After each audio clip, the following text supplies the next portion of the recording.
만나 뵈서 반갑습니다. 예, 방금 소개받은 박일용 목사입니다. 제가 이름을 소개하면 좀 연세가 계신 분들은 굉장히 익숙한 이름이다 이렇게 생각하시는 것 같아요. 젊은 분들은 어떨지 모르겠지만 한국의 가장 장수 프로그램이라 하는 전원일기에 출연했던 분이 일용이가 있고, 일용이보다 더 유명한 게 일용 어머니죠. 일용 어머니인데 저희 어머니가 일용 어머니는 맞습니다.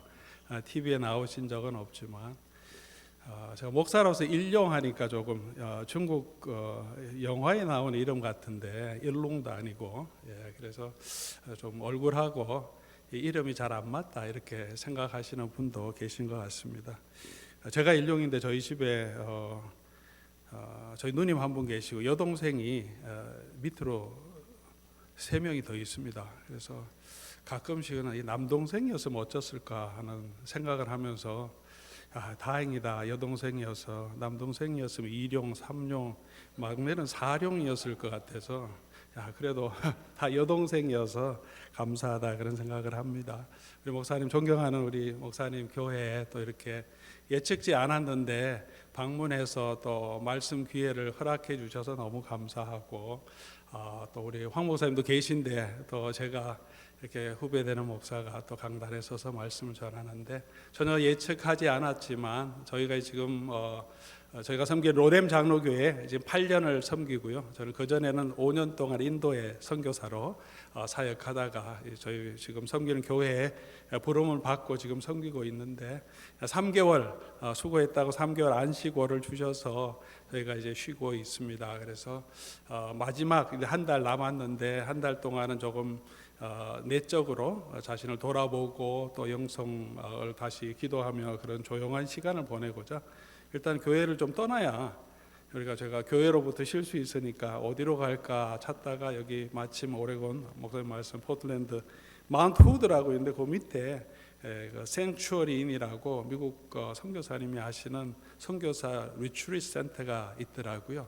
거기가 좋겠다 해서 가격도 싸고 해서 이제 올라와서 거기 일주일 동안 있습니다. 올라가는 길에 목사님 이제 월요일날 제가 올라가는데 연락을 드려서 점심이랑 같이 하고 올라가려고 말씀드렸는데 연락이 잘 안 됐어요. 늦게 보시고 해서 지나갔으니 그 다음에 이제 연락이 되면서 멀지 않으면 이제 한번 내려와서 설교해 달라고 이렇게 부탁하셔서 멀지 않지는 않더라고요. 2시간 반 걸리니까. 그래도 내려와서 목사님 교제하고 또 황 목사님 교제하며 참 저희가 많은 치유와 은혜를 받습니다. 오늘 말씀 통해서 아마 하나님께서 이 말씀을 통해서 우리 성도님들에게 주시려고 하는 또 계획이 있었던 것이 아닌가 생각합니다. 우연하지만 우리 하나님의 섭리 가운데서 오늘 말씀이 꼭 여러분에게, 여기 오신 우리 교우들에게 꼭 필요한 말씀으로 우연하지만 하나님이 역사하셔서 저를 이 속에 세우신 것이 아닌가 생각하며 이 말씀 통해서 하나님이 주시는 위로와 또 격려와 또 하나님의 은혜를 누릴 수 있기를 바랍니다. 우리 인생을 하나 평가할 때 어떻게 평가할까? 우리가 많은 방법이 있죠. 한 사람의 인생을, 저는 아직 인생을 평가할 줄은 안 됐지만 오늘 이 야곱의 인생의 마지막을 저희가 2군데를 보았습니다. 험악한 인생을 살았다고 하면서 이제 바로 앞에서 자기 인생의 어떻게 살아왔는지를 고백하고, 그나마 그가 죽을 때 마지막에 하나님 앞에서 경배하는 모습을 우리에게 보여줍니다. 마지막에 하나님 앞에 경배했다. 그가 일어나서 침상 머리에서 하나님 앞에 경배했다고 하는 것은 여러 가지 의미가 함축되어 있을 것 같습니다. 험악한 인생을 살았지만 마지막에 그가 일어나서 하나님께 경배했다는 그 험악한 세월 가운데서 하나님의 은혜에 대한 감사, 감동, 그 하나님께 온전히 자기 영광을 돌리는 그런 고백이 아닐까 생각합니다. 그런 인생을 보면서 야곱의 인생이 험난한 인생이지만 정말 마지막에 복된 인생이 아닌가 그런 생각이 들어요. 우리가 삶을 보면 우리 학교 다닐 때 정말 잘 나가던 사람들이 있는데 조금 지나고 대학을 지나고 한 3, 40대 보면 완전히 망가진 사람들이 있어요. 학교 다닐 때는 참 잘 나가고 모든 사람에게 요즘 말로 하면 핵인사 이런 거 퀸카 이런 그런 사람이라도 조금 대학 진학하고 조금 가보니까 완전히 인생이 망가진 사람이 있습니다. 40, 50대 정말 사업도 잘하고 잘 나가던 사람이 인생의 말년에 보면 완전히 무너지는 경우도 보게 됩니다. 그럼 인생을 보면서 저게 사람의 인생이 한때는 너무나 잘 나가고 모든 사람이 부러워하는 삶이었지만 정말 행복한 인생일까 하는 생각을 우리가 하게 되죠. 여러분이 잘 아시는 쟈니 윤이라고 하는 코미디언 혹시 아십니까? 쟈니 윤이라고 하는, 요즘 BTS가 너무 유명하죠. 미국 메이저 방송에서 인터뷰 넘버 원 1순위인데 사실은 쟈니 윤 BTS의 인기의 버금 아니면 더 하다고 할 수 있었죠. 언제 한 40년 되나요? 그 당시에 한국이 어디 있는지도 미국 사람들이 잘 모를 때 한국인이 미국에 와서 미국의 메이저 방송사에서 자기 이름을 걸고 쇼를 했습니다. 메이저 공중파 방송. 지금도 그런 사람 없지 않습니까? 쟈니 윤 쇼가 있었어요. 비교할 수 없는 그런 은혜와 그런 영광을 누렸죠. 잘 나가던 사람이었습니다. 이분이 마지막 아마 뉴스를 통해서 신문을 통해서 보신 분도 계시겠지만 남과주에 계시면서 저희가 섬기는 양로병원에 터스틴의 양로병원에서 마지막 임종하셨어요. 우리 팀들이 가서 보면서 쟈니 윤이 거기 계시다고. 아무도 찾아오는 사람도 없고 몸도 잘 움직이지 못하고 휠체어에 앉아서 그렇게 앉아있는 모습을 보면서 우리 성도님 섬기시면서 참 인생 참 아무것도 아니구나 하는 것을 말씀 많이 하셨어요. 그렇게 외롭게 거기서 마지막을 보내셨어요. 중간에 한참 잘 나간다고 우리 인생이 잘 되는 건 아니죠. 지금 우리 인생이 여러 가지 어려움이 있더라도 우리 인생이 끝난 것은 아니고 우리 마지막에 어떻게 되느냐 참 중요한 것 같습니다. 오늘 우리 본문 읽은 본문 9절 야곱이 자기 인생을 험악한 나그네의 세월이라고 말합니다. 험악한 나그네의 세월. 저희도 이민 생활을 살고 있으니 아마 여러 가지 어려운 일들을 다 겪으신 분들이 많을 겁니다. 그러나 야곱과 비교할 바는 아닌 것 같아요. 야곱의 험악한 생활은 우리가 너무 잘 알고 있습니다. 태어나 보니까 쌍둥이였는데 둘째였어요. 그게 컴플렉스였던 것 같아요. 야곱에게는 첫째이고 싶었는데 둘째였다는 거죠. 우리에게도 그런 컴플렉스가 있을 때가 있지 않습니까? 어려서부터 가지고 있는 외모든지 아니면 학력이든지 그런 컴플렉스가 우리 속에서 계속 그걸 벗어나지 못하고 그것에 고통받는 사람들인데 야곱이 그랬던 것 같아요. 77세가 될 때 그리고 아버지와 형을 속이고 자기가 첫째라고 얘기하면서 형이 받아야 될 그 축복을 자기가 가로챕니다. 그런 자격지심을 버리지 못하고 살았다는 것, 참 그의 인생이 어려웠던가 생각됩니다. 그렇게 해서 바단 아람으로 도망가지 않습니까? 혈을 단신으로 도망가는데 아무도 알지 못하고 언어도 모르고 한 번도 가보지 않은 곳에 갑니다. 그런 인생 가운데 우리의 인생을 즐겁게 하는 게 뭐겠습니까? 믿음이라고 얘기하시는 분도 계신데 믿음이 없을 때는 사랑이죠. 사랑에 빠지면 견딜 수 있습니다. 야곱이 사랑에 빠집니다. 그죠? 7년 동안 아리따운 라헬을 만나서 결혼을 꿈꾸며 노예 계약 같은 계약이지만 견뎌냅니다. 7년이 하루같이 견디고 정말 이제 결혼할 때 돼서 얼마나 기뻤겠습니까? 술 잔뜩 취하면서 들어갔다가 자고 나왔더니 그 여인이 아니고 어머나 이 여인은 누군가. 아침에 자고 일어나서 화장을 지웠더니 다른 여인이 아니라 진짜 다른 여인이었던 거죠. 그동안 꿈꿨던 그 외로운 이민생활의 종신 노예계약 같은 걸 하면서 왔던데 신혼의 꿈, 아름다운 결혼의 꿈이 완전히 무너집니다. 그리고 다시 라헬을 주는데 7년 동안 더 봉사하라고 하지만 처음 그 마음이었겠습니까? 처음 그 로맨틱하게 자기가 꿈꿨던 그런 신혼도 아니었을 거고 결혼 후에 어떻게 됩니까? 이 두 아내가 계속 다툽니다. 그 속에서 야곱이 정말 지긋지긋한 이 결혼 생활을 시작합니다. 밖에서는 라반이 또 계속해서 이 계약을 바꿔가면서 야곱을 힘들게 하고 결국은 라반과 라반의 아이 형제들 자녀들이 눈치 때문에 이게 도저히 이제 그곳에 있을 수 없을 그런 상황을 감지하고 거의 야반 도주하듯이 그곳을 떠납니다. 돌아오는데 갈 곳이 없습니다. 고향이라고 약속된 땅이라 돌아오는데 에서가 잊었으면 좋았는데 정보통을 통해서 들어보니까 형 에서가 300명을 데리고 자기를 죽이러 오겠다고 오고 있다는 거죠. 우여곡절 끝에 하나님 앞에 기도하면서 그 위기를 넘겼습니다. 그리고 바로 베들로 갔으면 좋았는데 그러지 않고 세겜 땅에 머물다가 그 위기를 넘겼는데 세겜 땅에서 어떤 일이 납니까? 딸이 하나밖에 없는 딸인데 세겜 성에 놀러 갔다가 그 추장에 눈에 들어서 그까진 좋았는데 강간을 당하고 지금 그 감금된 상태로 있습니다. 그 소식을 들었습니다. 딸이, 여러분 따님이 계신지 모르겠지만 딸이 누구에게 강간을 당했다. 참 견디기 힘든 아픔이 아니겠습니까? 그리고 자기 아들 중에 둘이 그냥 놔뒀으면 되는데 또 그 열받는다고 들어가서 세겜성에 있는 모든 남자를 또 죽여버립니다. 그러니 동네가 난리 났죠. 그 주변에 많은 사람들이 나서 이 가족을 쓸어버리겠다. 전 가족이 몰살당하고 모든 재산을 다 잃어버릴 또 위기를 당합니다. 하나님의 은혜로 겨우 그 위기를 벗어나서 베델로 올라갑니다. 그 후에 어떻게 됩니까? 그 후에 그가 어떻게 됩니까? 그럼에도 불구하고 또 베델에서 에브라 가는 길에 그토록 사랑하던 라헬이 상고로 죽습니다.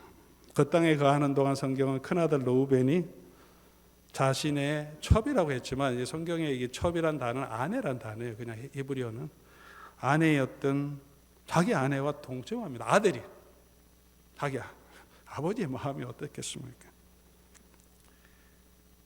그렇게 헤브론으로 내려가는데 아버지 이삭이 죽고 그리고 노년에 그의 유일한 위로가 요셉이었습니다. 여러분도 아시겠지만 원래 우리가 이렇게 고난이 많고 정들 때가 없으면 한 사람에게 사랑을 집중하고 집착할 때가 있는데 아마 그랬던 것 같아요. 요셉에게 그냥 집착합니다. 잘못한 거죠.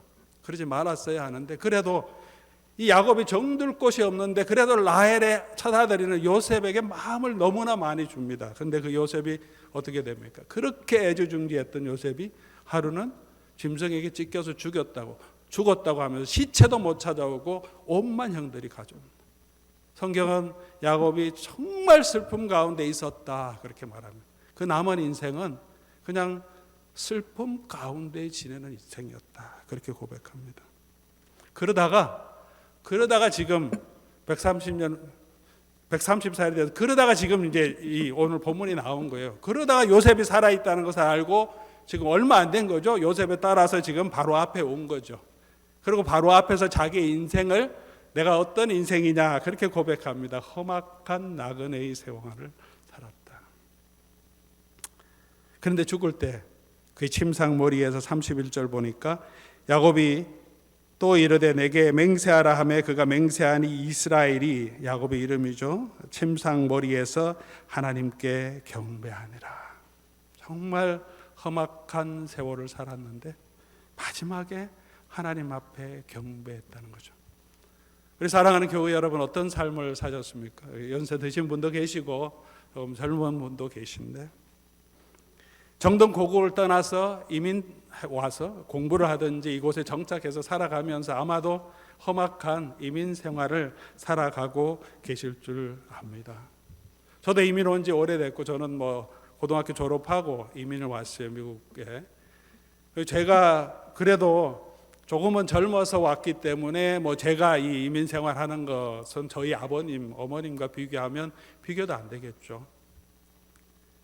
언어도 안 되고 또 문화도 모르고 그렇게 이미 한국에서 다 굳어진 저희 아버님이 그때 48세 정도, 7세, 8세 정도 되셨는데 그때 이민 오셔서 얼마나 힘드셨을까. 아마 그때 오신 분은 굉장히 힘드실 겁니다. 젊은 저도 힘든데 험악한 나그네의 생활을 우리가 살아갈 때 우리는 어떻게 이 하나님 앞에 경배하는 그런 모습으로 살아갈 수 있을까? 오늘 우리의 삶이 야곱을 닮았지 않습니까? 그래서 하나님께서 하나님의 백성의 이름을 아브라함이라고 하지 않고 이삭이라고 하지 않고 이 야곱에게 이름을 주신 이스라엘이라고 하나님의 백성의 이름을 붙이십니다. 우리 인생이 아브라함과 이삭과 같기보다는 야곱과 같기 때문이 아닌가 그런 생각을 합니다. 그런 우리 험악한 인생을 또 이민 생활을 살아가고 있는 우리들이 마지막에 하나님께 경배할 수 있는 그 이유가 무엇이었을까요?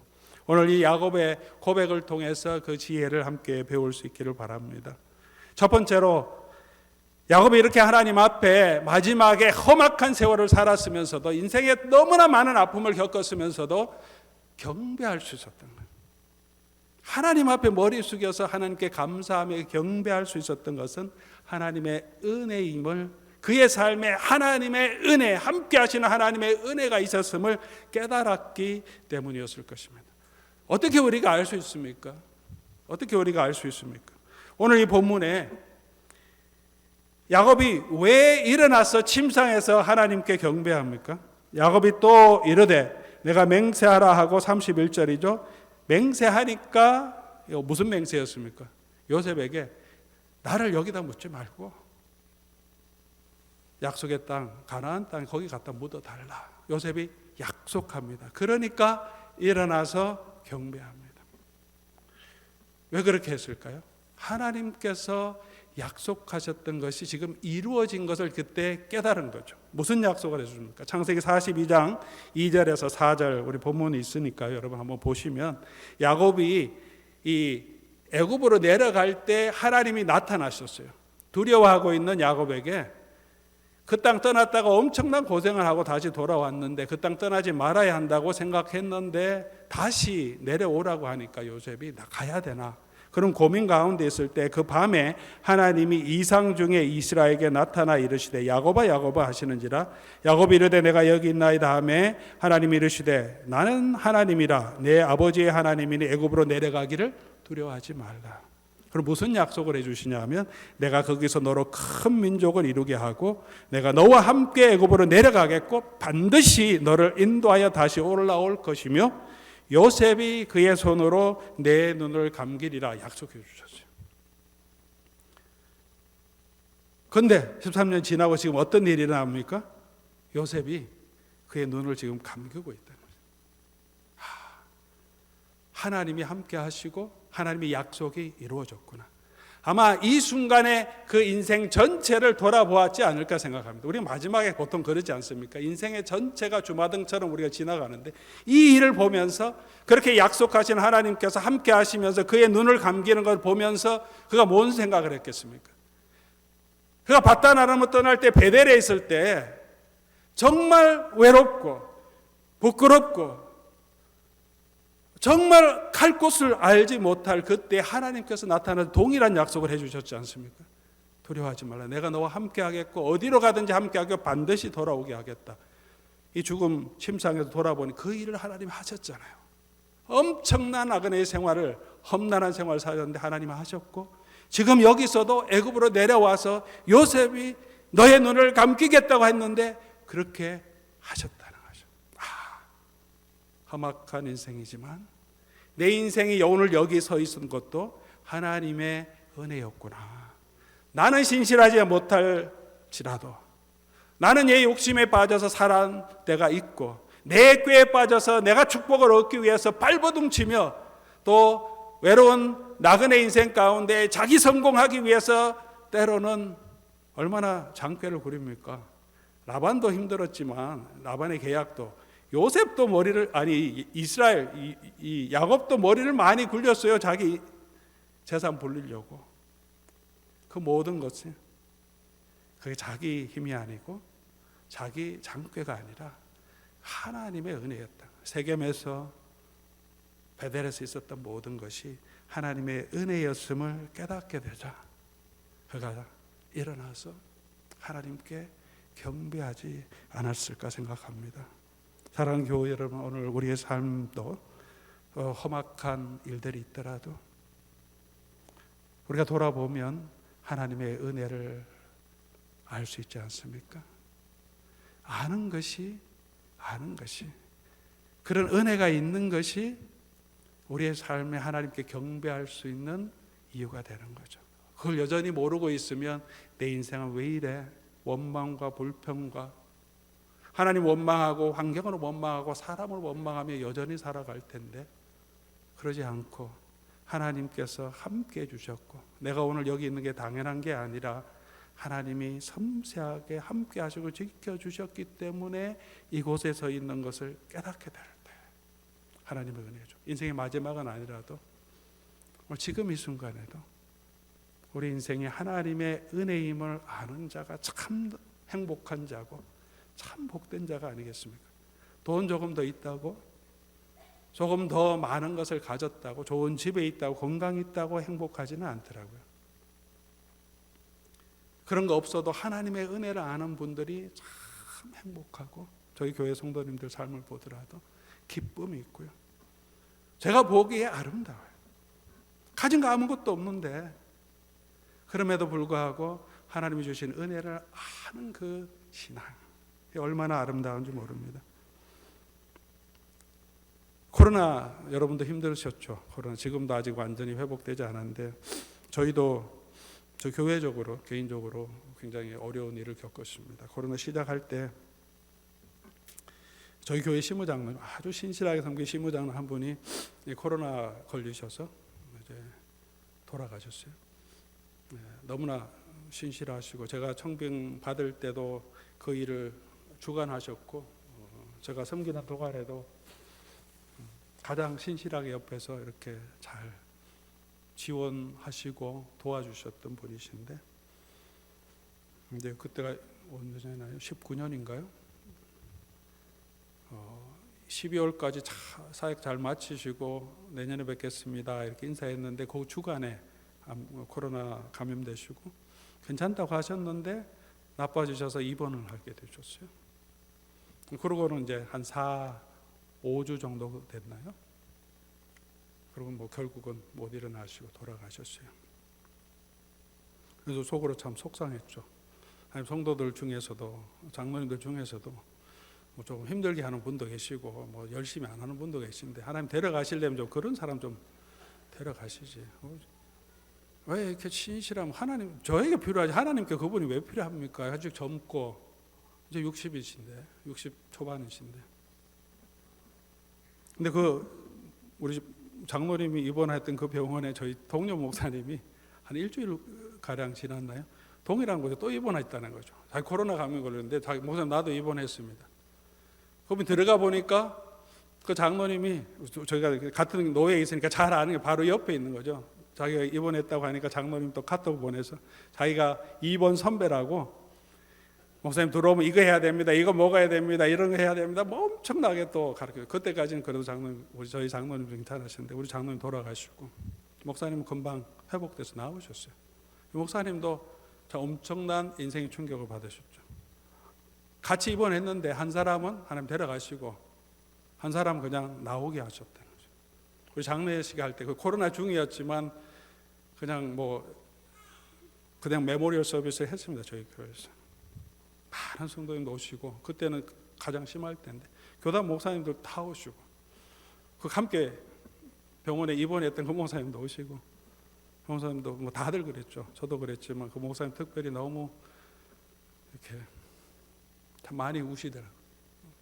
그러면서 너무 이제 그 목사님은 회복된 다음에 위로도 할 겸 또 이렇게 같이 조금 또 회복도 할 겸 여름 휴가를 저희 같이 갔습니다.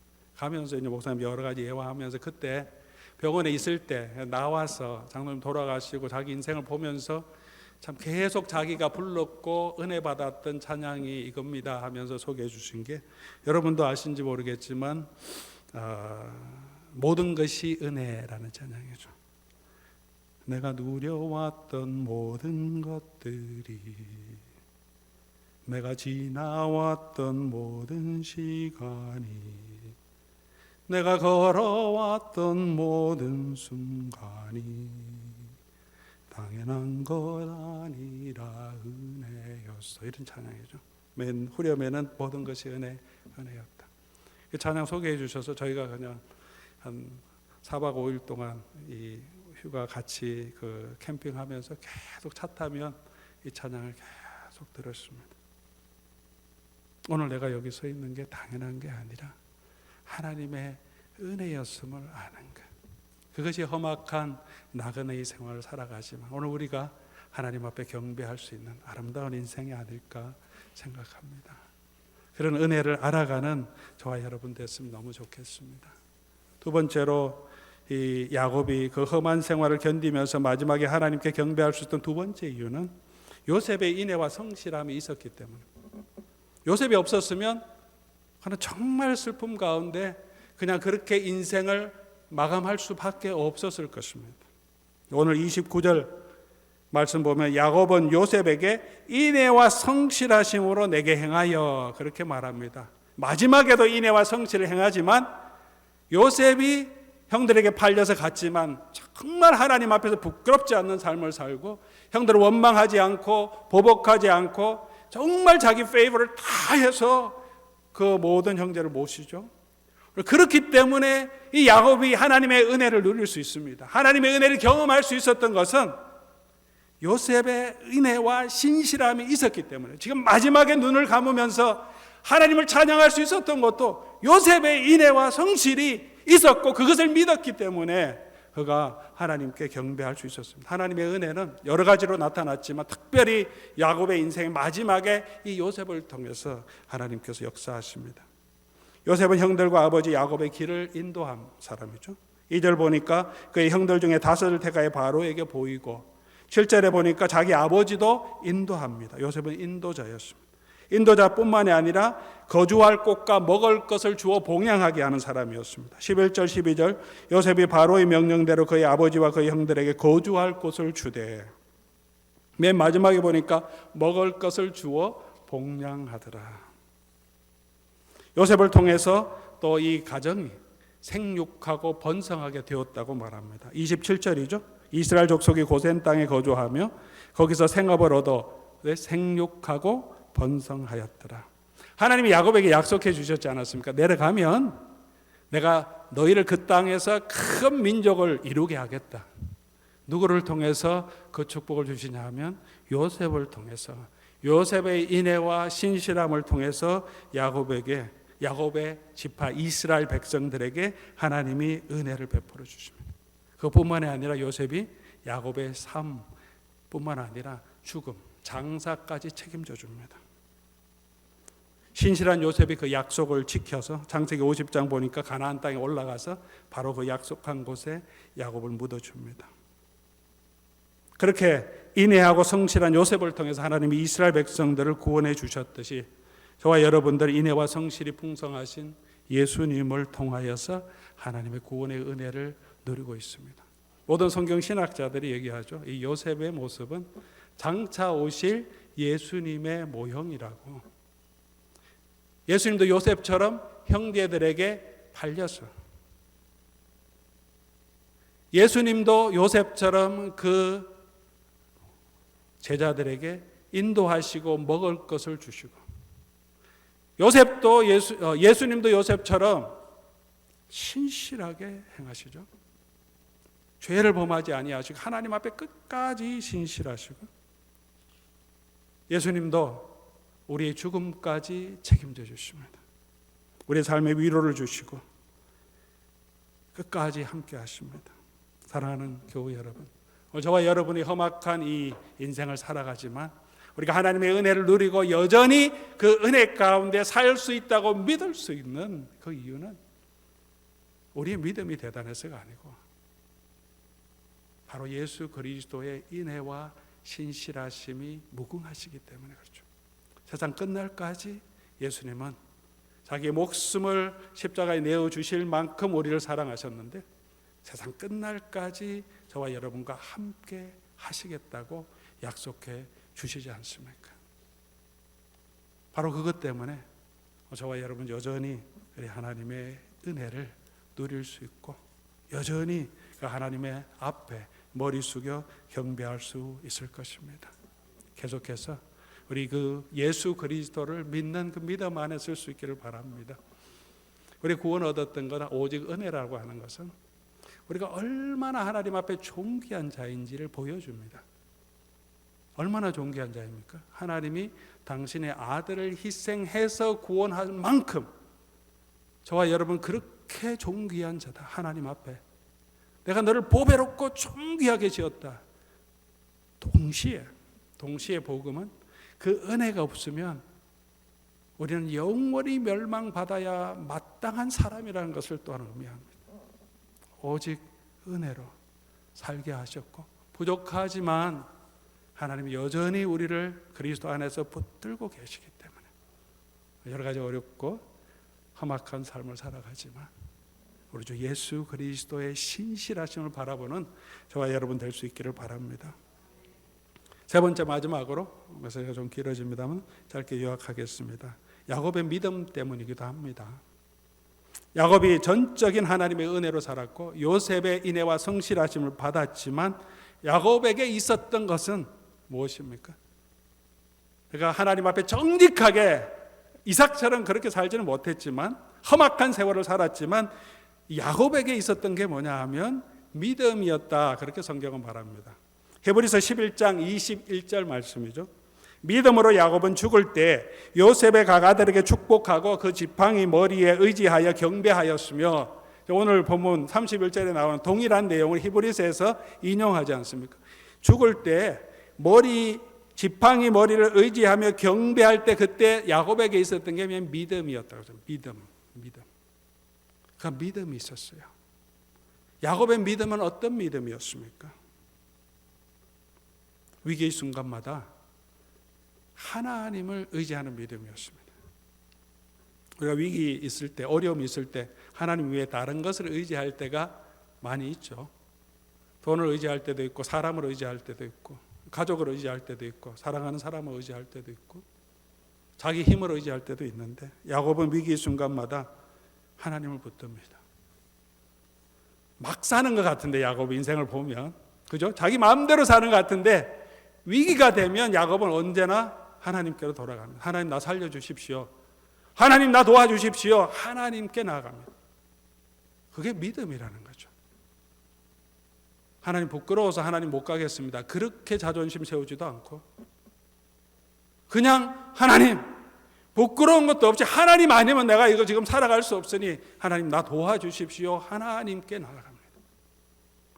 그런 믿음이 있었다는 거죠. 가장 중요한 게 에서를 만날 때지 않습니까? 에서를 만날 때 약곡강가에서 하나님께 매달립니다. 하나님밖에 없습니다. 세겜에서 주변의 모든 부족들이 일어나서 그 가족을 죽이려고 할 때 모든 것을 다, 우상을 다 제하고 그냥 하나님 바라보고 경배하러 하나님 제사들의 배들로 그냥 올라갑니다. 하나님을 바라보았다. 위기의 순간에 야곱은 늘 다시 하나님께로 돌아갔고 하나님의 도움을 구했고 하나님 앞에 자기의 죄를 회개하며 다시 그에게 약속 주신 하나님의 약속을 붙듭니다. 오늘 저와 여러분에게도 필요한 믿음이 아닐까 생각합니다. 여러분 어렵고 힘들고 인생의 고난 가운데 무엇을 의지하십니까? 무엇을 의지하면 참으로 우리가 이 험난한 나그네의 생활을 이겨갈 수 있겠습니까? 하나님께 돌아가서 하나님께 나아가시기 바랍니다. 내가 이때가 교회도 출석하지 않고 믿음도 제대로 안 지켰는데 다 내려놓고 하나님 나 살려주십시오. 하나님 내게 힘 주십시오. 나를 도와주십시오. 붙드는 그 사람을 하나님 긍휼히 여기신다. 그런 사람이 참 겸손한 거죠. 그게 믿음인 것입니다. 두 번째로 야곱은 하나님의 축복을 가장 사모했습니다. 그것도 그의 믿음이죠. 왜 형을 속이고 아버지를 속였습니까? 나쁜 의도는 아니었어요. 축복 받으려고, 하나님의 축복 받으려고, 하나님이 약속하신 축복을 너무 사모했기 때문에. 에서를 왜 하나님 버리셨습니까? 하나님의 축복을 경홀히 여겼어요. 별로 중요하게 생각하지 않았어요. 근데 야곱은 그게 너무 좋았어요. 그 너무 받고 싶었어요. 하나님의 축복을 사모하는 사람. 약복강 가에서 하나님의 천사와 씨름할 때 야곱이 마지막으로 요구한 게 뭔지 아십니까? 구원해 주십시오. 이게 아니라 천사에게 내게 축복하지 않으면 당신을 놓지 않겠습니다. 축복하시라고. 끝까지 버티는 거죠. 환도뼈가 부러졌는데도. 그런 그에게 하나님이 이스라엘이라는 이름을 주십니다.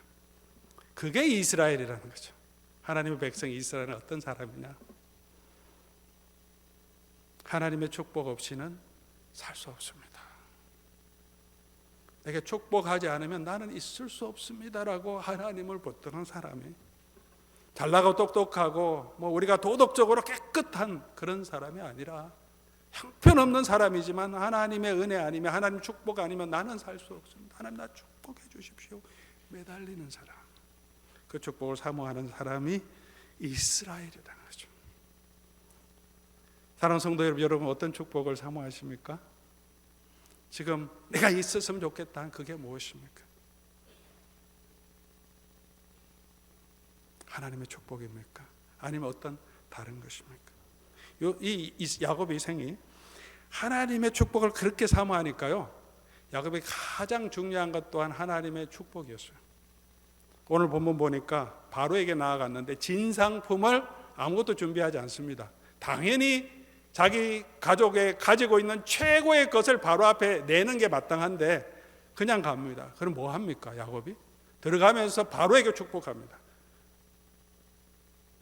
바로에게 줄 게 뭐가 있겠습니까? 이 야곱이 유목민의 족장이고 내려온 그 당시에 최고의 권력을 가지고 최고의 부요를 가졌던 바로에게, 근데 담대하게 요셉이 바로를 축복합니다. 나올 때 또 축복합니다. 왜 그렇습니까? 하나님의 축복을 받은 자고 그것이 최고의 축복인 걸 알기 때문에 그런 거죠. 자기 아이들을 축복합니다. 요셉의 자녀들을 축복합니다. 이제 만나는 사람마다 축복하는 자가 됩니다. 우리 사랑하는 교우 여러분, 또 연세 드신 분은 자녀들에게 뭘 물려주기를 원하십니까? 내가 중요하다고 생각하는 거 주려고 해요. 사랑이 중요하다고 생각하면 사랑 주려고 하고요. 살아보니까 돈도 있고 집도 있어야 되겠다, 그게 확 마음에 느껴진 사람은 어떻게든지 내가 집 하나 장만하고 또 아이들 결혼할 때 비용 준비해갖고 그거는 해줘야지. 그래야 인생이 좀 편하더라. 내가 그것 때문에 너무 고생하고 이민 와서 힘드니까 그렇게 하려고 인생 다 살고 그거 물려줍니다. 그럼 자녀가 행복합니까? 요셉, 야곱은 하나님의 축복을 자기도 사모했고 그것을 알았기 때문에, 그것을 너무 좋은 것을 알았기 때문에 자기 자녀들, 손주들에게 축복하면 하나님이 함께하는 사람이 되도록, 우리 어르신들 자녀들을 위해서 정말 그들에게 정말 하나님의 은혜로 축복하고 정말 하나님의 은혜 가운데 자라는 사람으로, 약속을 믿고 자라는 사람으로 축복하는 우리 할아버지, 할머니, 또 아버지, 어머니 됐으면 너무 좋겠습니다. 재산 물려주면 미리 물려주면 안 된다 그러더라고요. 끝까지 갖고 있어야지, 끝까지 효도하지, 미리 줘버리면 부모님 너무 이렇게 섬기지도 않는다고, 재산 가지고 다툰다고. 그렇죠. 그러나 아이들을 축복하는 그런 할아버지, 할머니, 또 부모님 될 수 있기를 바랍니다. 그런데 거기서 끝나는 믿음은 아니었어요.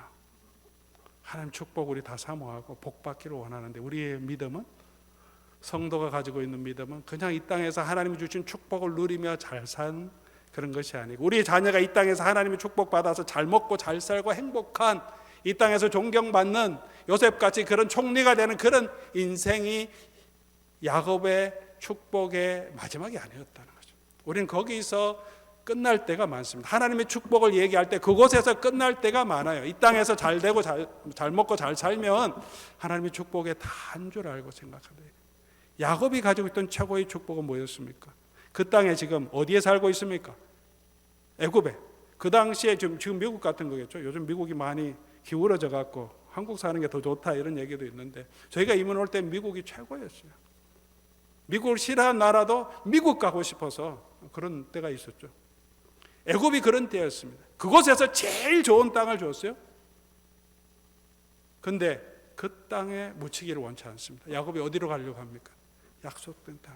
거기 가면 뭐가 있습니까? 팔레스틴 땅에 가면. 가보신 분은 아시겠지만 캘리포니아랑 비슷하죠. 험악한 광야지대입니다. 근데 그 약속의 땅에 묻히기를 원했습니다. 애굽에 묻히면서 그곳에서 애굽이 주는 풍요를 누리며 살려고 하지 않고, 야곱의 마지막 소원은 약속의 땅에 묻히는 것입니다. 히브리서는 그 약속의 땅을, 그곳 팔레스틴에 있는 그 지역적인 그 땅이 아니라 하늘에 있는 더 나은 본향이라고 말합니다. 그것이 믿음이었다. 히브리서가 그렇게 고난당하고 박해받는 초대교회 성도들에게 이 믿음의 조상들의 믿음을 이야기하면서 그들의 믿음은 더 나은 본향을 바라보는 믿음이었습니다. 여러분, 이 땅에서 고난받고 박해받고 우리가 누릴 건 없지만 우리는 더 나은 그 하나님 나라, 그것을 바라보며 믿음으로 바라보며 아직 받지 못했지만 받은 것처럼 생각하고 걸어가는 것, 그게 히브리서 11장에 나오는 믿음의 정의잖아요. 그 믿음을 가졌습니다. 이 땅에서만이 아니라 마지막으로 약속의 땅을 바라보는 그런 믿음을 가지고 있었기 때문에 야고보 하나님 앞에 엎드려 경배할 수 있었던 것입니다. 우리가 험악한 나그네의 삶을 살아가고 있지만 이 땅이 아니라 이 땅에서 아무리 좋은 집 가지고 좋은 건강 가지더라도 우리 하늘 나라와 비교할 수 있겠습니까? 계시록 21장 나오는 하나님의 나라는 얼마나 크고 견고합니까? 그 당시에 로마가 최고로 정말 멋진 화려한 도시였는데 하늘 나라는 얼마나 크냐 하면 그 길이를 계산해 보면요, 넓이 사방 이렇게 정사각형인데 제가 계산해 보니까 저희 LA에서 텍사스까지 가는 길이에요. 그 계시록에 나오는 그 하나님의 새 예루살렘 길이가 그 당시에 로마 성이 아무리 크더라도 비교할 수 없는 그 높이, 그리고 로마가 화려한 대리석으로 로마가 장식되어 있지만 하나님의 나라는 정금으로 깔려 있다. 그 약속을 바라보며 살아가는 자다. 이 땅에서 아무리 가지지 못했어도 우리에겐 또한 그런 하나님의 언약을, 하나님의 나라의 축복을 받은 자로 당당하게 살아가라는 거죠. 그 약속의 땅을 바라보면서 오늘 하나님의 은혜를 의지하고 예수 그리스도의 신실하심을 믿는 믿음으로 걸어가는 저와 여러분 될 수 있기를 바랍니다. 그러면 마지막이 아니라 지금도 우리 하나님께 경배하며 우리 하나님을 찬양하며 그 하나님의 은혜를 누리며 우리가 살아가게 하실 줄 믿습니다. 그런 은혜가 저와 여러분에게 있기를 주의 이름으로 간절히 소원합니다. 같이 한번 기도하겠습니다. 하나님 감사합니다. 야곱 같지는 않지만 우리도 이민 와서 또 이 땅을 살아가면서 험악한 여러 가지 삶의 경험들이 있습니다. 또 우리 곳에 모인 하나님의 백성들 중에 그 험악한 삶의 여정의 중심에서 아파하고 괴로워하고 슬퍼하고 있는 분들도 계실 줄 믿습니다. 어디로 곳으로 가야 할지 무엇을 해야 할지 알지 못하고 있는 분들도 계실 줄 믿습니다. 그러나 야곱 모습처럼 오늘 내가 여기 있는 것이 하나님의 은혜인 것을 알게 주시옵소서. 예수께서 여전히 우리를 향하여 인애와 신실하심으로 우리를 붙들고 있는 것을 믿게 하시고 그 하나님의 축복을 사모하며 영원한 하나님의 나라를 소망하며 오늘도 믿음으로 걸어가게 하여 주시옵소서. 우리 주 예수 그리스도의 이름으로 기도드립니다. 아멘.